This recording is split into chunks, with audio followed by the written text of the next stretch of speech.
30-day challenge, daily vlogs. Gagawin ko to na walang excuses.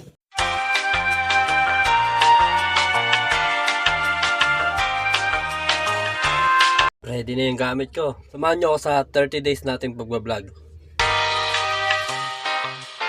Dahil oras na para magkaroon ng disiplina at pagbabago. Kayo naman, comment naman kayo kung sasali kayo sa akin.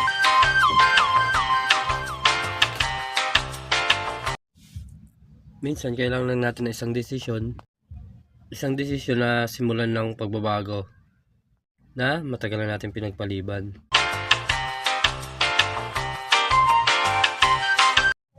Marami pang susunod. Sama mo ako sa aking journey. At anong goal mo? Comment mo lang sa baba. See you on next vlog.